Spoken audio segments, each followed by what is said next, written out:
Very good morning. Government scope for kids एक नए YouTube channel पर आपका स्वागत है। हमारा एक चैनल जो पेरेंट चैनल है वो है गवर्नमेंट स्कोप। वहाँ पे हम गवर्नमेंट से रिलेटेड जो भी वैकेंसीज निकलती हैं उसे हम अपडेट करते हैं। ये चैनल स्टार्ट करने का रीज़न ये है कि बच्चों को अभी से ही हम कॉम्पिटिटिव एग्जामिनेशन के लिए तैयार करें। तो सबसे ज़्यादा इम्पोर्टेंट जो आता है सब्जेक्ट वो आता है मैथमेटिक्स, और इस चैनल पे हम लोग इसी पे बात करेंगे। मैथमेटिक्स, एप्टी, रीजनिंग, इसी की बात करेंगे। हम लोग क्लास 9 से स्टार्ट करेंगे। क्लास 9 के पहले सारे एनसीईआरटी कवर करेंगे ताकि आपका बेसिक कॉन्सेप्ट क्लियर हो। उसके बाद हम लोग आगे बढ़ेंगे। उसका यूज कैसे एप्टी में होता है, कैसे रीजनिंग में होता है, साथ साथ हम लोग डिस्कस करते चलेंगे ताकि बच्चों का ऑल अराउंड ग्रोथ हो, ना कि सिर्फ वो फोकस्ड रह जाए ऑब्जेक्टिव में, उनका क्लासेस पीछे छूट जाए और ऐसा भी ना हो कि क्लासेस सिर्फ करते रहे और जब कंपटीशन की बात आए तो वहां पे वो पीछे हट जाए।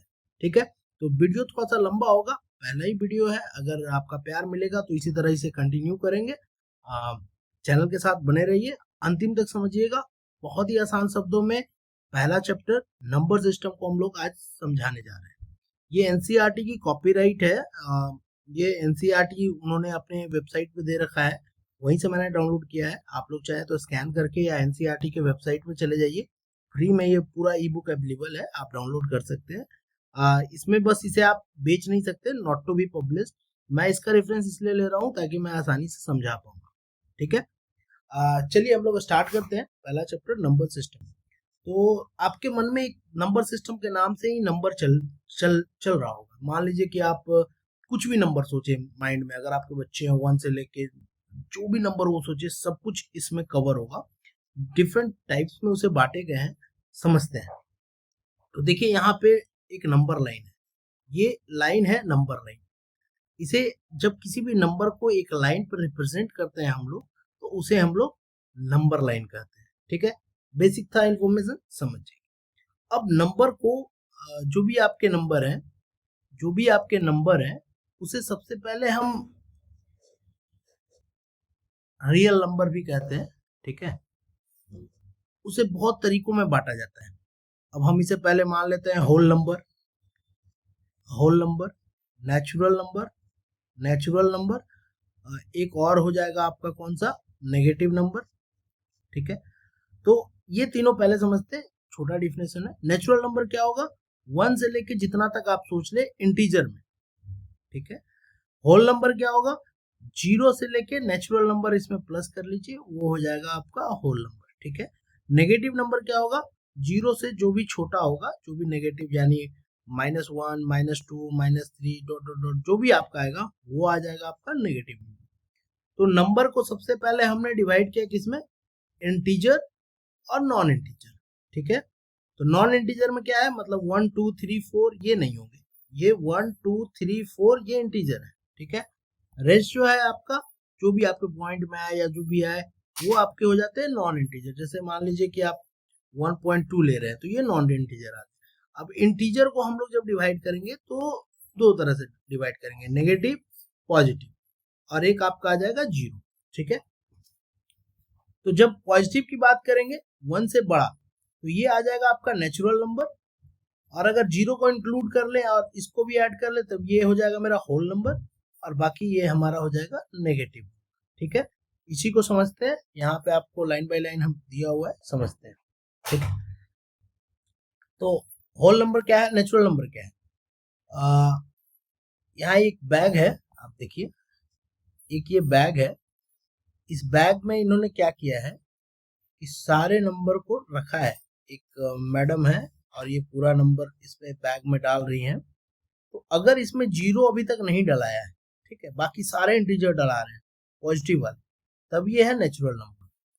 और अगर इसमें 0 भी ऐड कर दिया गया तो ये क्या हो जाएंगे, होल नंबर। ठीक है, याद रखिएगा, अगर 0 इंक्लूड करके कोई भी इंटीजर आप ले रहे हैं तो उसे कहेंगे होल नंबर। अगर 0 छोड़ के आप बोल रहे हैं तो वो हो जाएगा नेचुरल नंबर। ठीक है, अब जितने भी आपके इंटीजर हैं, जो भी आप नंबर याद कर रहे हैं जो एकदम एग्जैक्ट इंटीजर है, जो भी आप संख्या सोच सकते हैं वो इंटीजर हो जाएगा।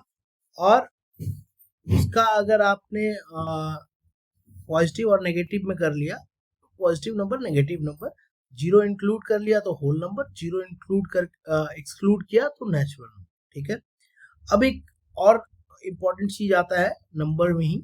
अगर एक नंबर है कोई और वो नंबर को आप पी बाई क्यू में फॉर्म में तोड़ सकते हैं और such that Q is not equal to zero, तो उसे हम लोग कहते हैं रेशनल नंबर। क्या कहेंगे? Rational number. और अगर पी बाई क्यू फॉर्म में नहीं है तो उसे कहेंगे इरेशनल नंबर। ठीक है, इरेशनल नंबर। तो वही चीजों को इन्होंने आगे दिखाया है।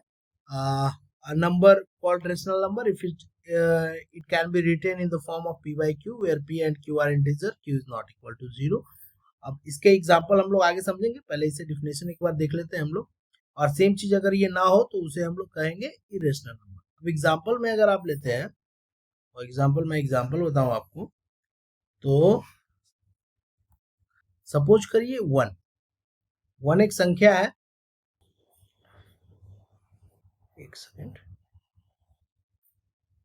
वन एक संख्या है। अब वन को हम क्या लिख सकते हैं? One by one. अगर टू एक संख्या है, टू को क्या लिख सकते हैं? Two by one. इस नीचे वाले वन का कोई वैल्यू नहीं होता है, लेकिन अगर इसे हम जीरो से रिप्लेस कर दे तो ये अनडिफाइंड हो जाएगा, मतलब इसकी कोई डिफिनेशन नहीं है। बहुत लोग इसे इन्फिनिटी भी बोलते हैं, लेकिन ये इसकी एक्चुअली में अगर वन बाई जीरो लिखे तो ये अनडिफाइंड हो जाएगी, इसकी कोई डिफिनेशन नहीं है, तो उसको नहीं लेना है। बाकी जो भी इस फॉर्म में रहे, one by two, two by three, four by four, ऐसे फॉर्म में अगर रहे तो उसे हम लोग रेशनल नंबर कहेंगे। ठीक है, और अगर इस फॉर्म में ना रहे तो उसे इरेशनल नंबर कहेंगे। ठीक, अब चलिए आगे बढ़ते हैं हम लोग।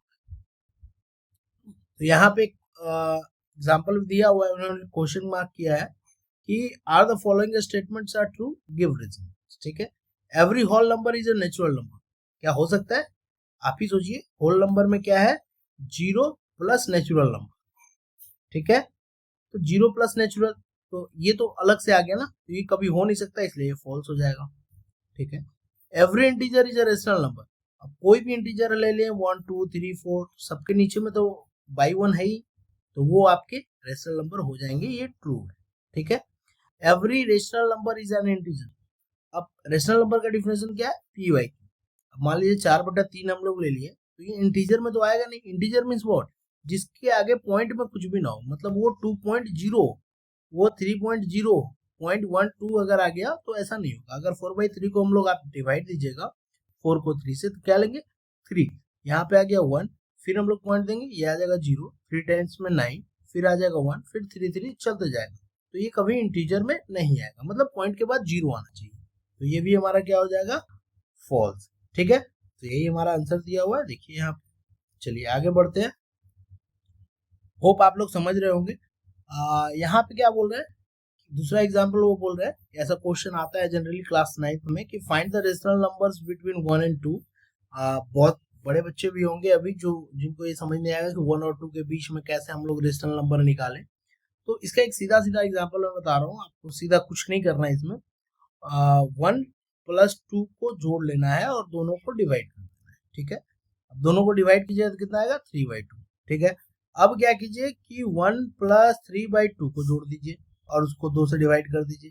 फिर क्या कीजिए, जो वो आएगा उसको 1 में जोड़ दीजिए, या तो इसको और इसको बीच में जोड़ दीजिए। हम कहना क्या चाह रहे हैं कि अगर ये एक नंबर है 1 और ये एक नंबर है 2, तो इन दोनों का बीच तो हमेशा यहीं पे आएगा ना, कहीं भी, चाहे इसे इसमें जोड़िए चाहे इसे इसमें जोड़िए, दोनों का बीच कहाँ पे आएगा? इसी बीच में लाएंगे।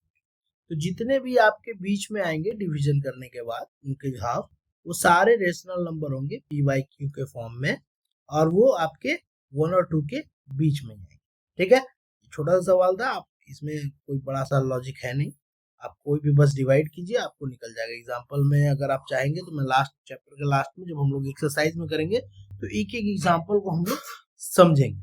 ठीक है, चलिए आगे जो क्वेश्चन नंबर आगे है, रिमार्क्स में डाला हुआ है, there are infinitely many rational number between any two given number. एकदम सही बात है, क्योंकि अगर ये एक लाइन है और हम अगर 1 और 2 ले ले तो इसके बीच में कितने असंख्य संख्या होंगी जिसको पी बाई क्यू में आप लिख सकते हैं।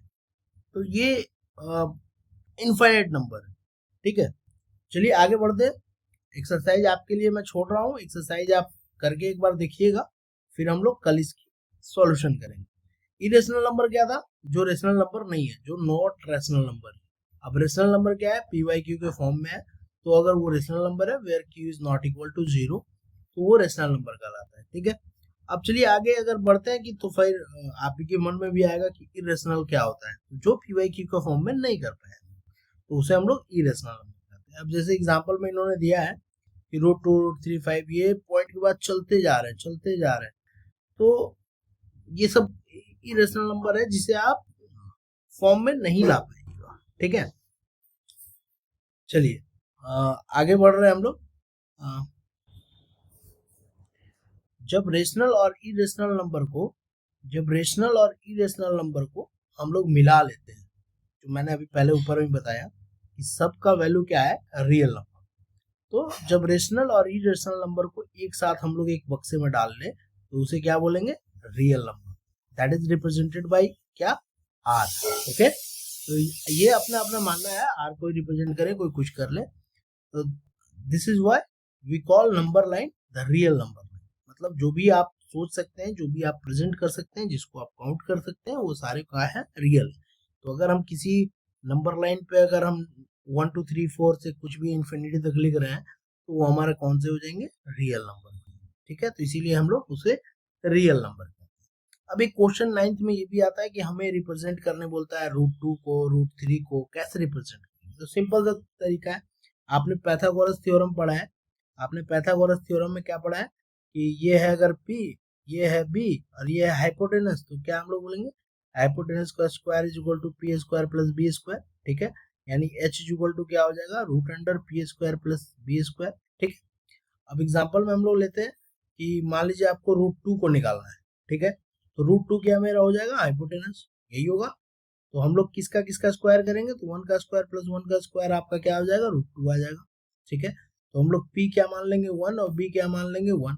अब सपोज एक कोऑर्डिनेट ले लिया हमने, यहाँ पे 0 ले लिया, यहाँ से एक 1 आप आगे बढ़िए, एक ऊपर बढ़िए, दोनों का पॉइंट जहाँ मिलेगा उसका जो ये पॉइंट बन जाएगा वही आपका √2 हो जाएगा। तो इसको आप यहाँ से एक कर्व लीजिए और इसको ऐसे ड्रॉ कीजिए, जहाँ पे आ जाएगा वो √2 की वैल्यू हो जाएगी। दैट्स इज द एग्जांपल कि आपने कंपास यहाँ पे रखा, कंपास को यहाँ पे निडल पे किया, और ये अगर आपने सर्कल ड्रॉ कर लिया तो इसकी रेडियस कितनी हो जाएगी? √2। मतलब ये वाली लाइन कितनी हो जाएगी? √2। तो हम लोगों ने नंबर लाइन पे क्या प्रेजेंट कर दिया? √2। सिमिलरली अब क्या है, अगर √3 को रिप्रेजेंट करना है तो आप क्या करिएगा? क्या करिएगा बोलिए? √2 का स्क्वायर प्लस 1 का स्क्वायर, ठीक है। तो √2 हमने पहले प्रेजेंट कर रखा था यहाँ पे। अब इससे एक परपेंडिकुलर लाइन आप खींचोगे, परपेंडिकुलर लाइन जैसे ही खींचोगे कितने ऊपर खींचनी है आपके? 1 यूनिट की। अब ये जो लाइन आएगी ये आपकी कितनी हो जाएगी? हाइपोटेनस √3। तो √3 जब लोगे तो फिर कंपास को डालोगे और इसको ऐसे एक सर्कल बना दोगे, तो ये वाली अगर √3 है तो ये भी क्या हो जाएगी? √3, ठीक है। तो ये थी आपकी रिप्रेजेंट। आज हम लोग यहीं पे खत्म करते हैं, कल हम लोग फिर से नया चीज सीखेंगे।